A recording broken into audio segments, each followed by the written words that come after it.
when you think about, that situation with Takeoff and stuff like that, and then also having young artists that you mentoring and showing them how to navigate in this industry, how did that impact you seeing that happen, man? And what do you wish for new artists and up and coming artists to be able to do to survive? Well, the game? I'm doing the documentary on Boosie's life, Yeah. or the book, making the book called The Making of Autobiography of a Celebrity. We talked about that, and what I think, man, we just need to change the tone a little bit, because you walk around talking about Dracos all day, you talking about, Man, come on, shooting man. all day and killing, you know what I mean? Eventually that stuff gonna permeate, like if this was an apple, right? Mm-hmm. What you see? You see an apple, right? Mm-hmm. No, this is not what you see. You see a tree, right? No, that ain't what you see. You see a forest, right? That ain't what you see. You see the roots of the tree. No, you see a seed. From that one seed, created that apple and the forest and all the other trees with the apples on it. So, seeds can be very, very powerful. They germinate. That's what they do. They germinate. So if we ain't planting the right seeds, if we ain't inculcating our children with the right information, if we're not putting the right message out there, then what's going to happen is that we're going to turn the message into a mess, and we don't want to do that. You know what I'm saying? Because we want to get money and live a long time. Yeah. And Takeoff, man, that shouldn't have never happened. I don't think, I talked to a lot of people from Atlanta, I don't think nobody was appreciative of it. I don't think nobody really accepted that, And I think that, he should be an example for our young people, to realize that, man, once you make it, man, you got a lot of jealous people, man. You know what I'm saying? I mean, when you get to that $1 million status, man, sometimes you got to fade away like a Michael Jordan jump shot. You know what I mean? You don't want to get caught up in this mess because a lot of jealous people, like I said, earlier, it's the childhood psychosis. Yeah. You know what I'm saying? I mean, a lot of us is psychologically disarranged. And, a lot of us, we see stuff and, when you see hate, you know what I'm saying? Somebody hating on another person, it ain't just hate. It's a collage and it's a collection of feelings and circumstances and situations that happen to that person. And then a lot of persons, they see you in a position they want to be in, they had no problem with, counseling you out. So, to all the brothers that's getting money, man, that's in the industry, man, sometimes you got to back up like the OJs and spin up off the bullshit like the Barcades, you know what I'm saying? Okay. You just got to, give them 50 feet, man. If they can't give you no assistance, tell them to keep their distance, you know what I'm saying? And that's how I move, you know what I'm saying? Like, a lot of older guys be jealous of me. That's why I hang out with a lot of younger guys, you know what I'm saying? Me, so they can see that, I can, impart what I got in me, the wisdom and knowledge, understanding I got in them, that I'm not a threat. Like Knox Bun said, I don't rap, so I'm not a threat to him. You know what I'm saying? So me and him can coexist.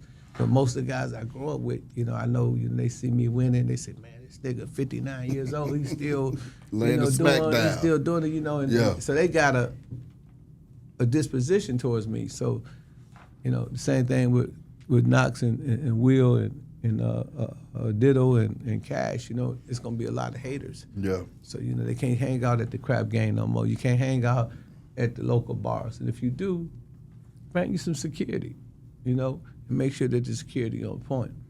You know what I'm saying? And a lot of times, it's best, if you're a rapper, you're a successful rapper, and somebody argue with you about a basketball game or whatever the situation is, it's best for you just like, man, you right. I got to hang out with Quavo and Takeoff before Takeoff passed away. And one thing I can say about it, he was a very laid-back, cool person. And he made sure that I got whatever I needed while I was with them. But I think the thing for me is knowing your surroundings. Because you might be calm, cool, and collected, and the next person around you might be the hothead. Yeah. So just knowing your surroundings, and that's why I try to stay surrounded around my brothers and sisters of the hip-hop fraternity, because I am from East St. Louis, Illinois, out here in Atlanta. And I run with Ken and my HA brothers and sisters. You know what I'm saying? That's so let me ask you a question. I'm not Take your time. Take your spot. But why don't y'all tell the people what y'all own and what type of music y'all got going on? Give them like a synopsis of what y'all got going on. Start with Ditto. Okay, so I'm in the current process of getting my beats remade. I remember coming to these Monday night meetings talking about getting your music registered, so I'm right now in the process of getting that done. I had a listening party back January 21st, so if you did miss that, man, you did miss out. I am having another listening party coming up for my official album release coming up sometime this summer. So with that, I'm gonna have everything registered and then released on all platforms. King Ditto, and that's it. So, Man, what's up, man? It's Trill Will again, man. Hey, check it out, man. I got so much going on. I ain't gonna lie to you, man. We got the HHF Awards. You know, that's definitely coming up right now. April but 15th. April 15th. You can go to thehiphopfraternity.com. Go ahead and get your tickets now. Go ahead and vote for me and Knox Bond as well while you're out there, and everybody else that's here. But I got a lot of tours going on, man. We doing the touring thing. I just linked up with my big homie, man, Max Payne Shawty, man. Shout out to Max Payne Shawty, man. You know, we working on some crazy stuff right now. I ain't even gonna lie, we left the studio yesterday, so that's how we coming, man. And you know, I got a Trill Bond album coming out, Knox Bond, his album coming out. I'm on everybody's album, so you know, we ain't really skipping no beats. But I just dropped a single, Dope, not too long ago, a couple months ago.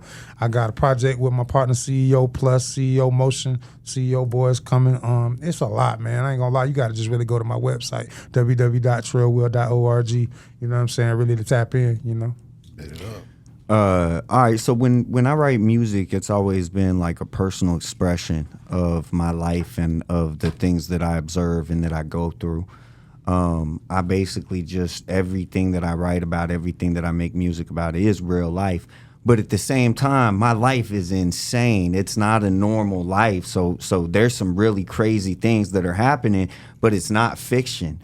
You know, it's kind of like basically when I grew up, I was listening to the rappers and I didn't know any of it was fiction. So it really kind of like hit home, and I thought that that's how you were supposed to really be. So like how these rappers are kind of like, they pretend to be crazy and they pretend to be like certain things. Like I'm really like that in real life. I'm very, very outrageous. I say a lot of things that are very offensive and that are very entertaining.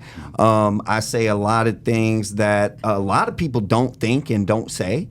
My album is on the way. It's called Real Life. It's distributed by Universal Music Group via Zarephath. And you're a Mason? I am a Mason. I am a 32nd degree Freemason. Shout out to my brothers at Albert Pike Lodge. All Masons buy his records. You know, but yeah. So that's pretty much it. You know, I try to create timeless records that are going to be able to be played in any venue.